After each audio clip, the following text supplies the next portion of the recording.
Assalamualaikum warahmatullahi wabarakatuh.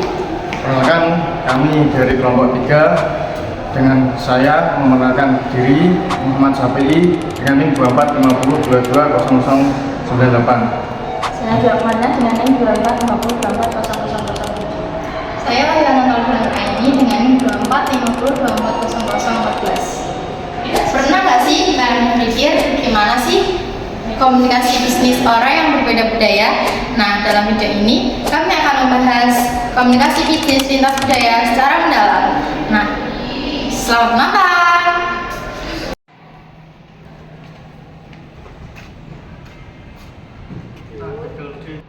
Kita tinggal 2 hari, tapi kalian di Jepang kok muter-muter terus ya? Itu aku cuma nanya setuju atau tidak. Kita gagal di negosiasi ke supplier negeri Jerman karena negosiasi saya itu berbicara dengan dia. Saya terlalu bicara seenaknya sendiri, dan ternyata di sana itu berbicaranya sangat halus loh. Gawat, klien dari Amerika salah paham sama sebelum itu. Kirain jam 9 pagi, ternyata malah mereka nungguin dari jam 9 pagi waktu mereka.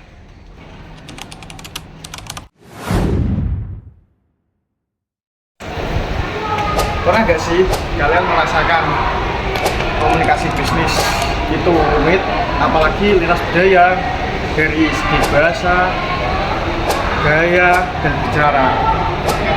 Apalagi di era globalisasi saat ini, komunikasi bisnis lintas budaya itu sangat penting dan bagus loh. Nah, dari masalah-masalah ini kita harus tahu apa itu komunikasi bisnis lintas budaya. Intinya ini adalah cara bagaimana kita memahami, menghargai perbedaan budaya antara bisnis internasional maupun nasional. Jadi, ini bukan cuma tentang bahasa Inggris atau bahasa asing lainnya, tapi juga tentang cara etika, cara menghormati orang lain, dan juga cara pandang terhadap waktu. Tujuannya agar tidak ada kesalahpahaman yang bisa membuat bisnis kita hancur. Terus, kenapa itu sangat penting? Karena perusahaan sebanyak di Indonesia itu sekarang mengekspor ke luar negeri, atau sebaliknya luar negeri impor ke negeri kita.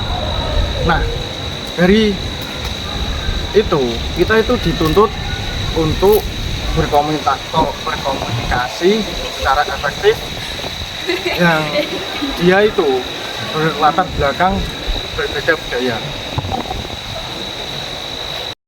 Ada beberapa faktor yang menjadi penghambat. Yang pertama, perbedaan bahasa. Salah terjemah sedikit bisa fatal. Yang kedua, stereotip. Kita sering melabeli seseorang tanpa mengenal lebih jauh. Yang ketiga, gaya komunikasi yang berbeda.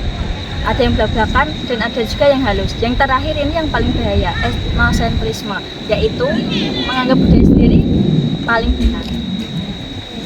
Jangan lupakan juga hambatan nonverbal seperti beda makna bahasa tubuh, ekspresi wajah, sama kontak mata. Lantas, apa solusinya? Tentu saja kita tahu strategi komunikasi bisnis yang tahu budaya. Pertama, kita harus mempunyai pemahaman yang mendalam tentang karakteristik budaya lokal. Pahami nilai-nilai mereka, apakah individualistis atau kolektivis. Kedua, perusahaan harus fleksibel. Kita harus menyesuaikan diri dengan gaya komunikasi partner bisnis kita. Dan itu sangat penting bagi kita, yaitu kita mengikuti pelatihan komunikasi bisnis lintas budaya. Dan ketika kita mengikuti pelatihan itu, kita bisa mengurangi konflik dan kesalahpahaman ketika kita tidak mengetahuinya. Dengan menguasai komunikasi bisnis lintas budaya, kita tidak hanya memperlancar komunikasi pertukaran informasi, akan tetapi kita juga bisa memperlancar hubungan kerjasama yang harmonis dan saling menghormati. Jadi, jangan pernah takut berkomunikasi dengan orang yang berbeda budaya ya.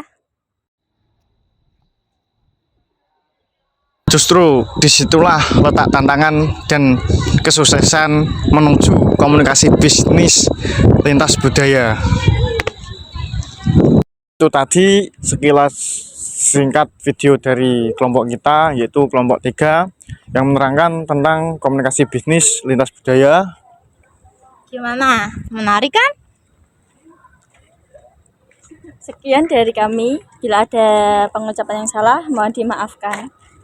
Assalamualaikum warahmatullahi wabarakatuh.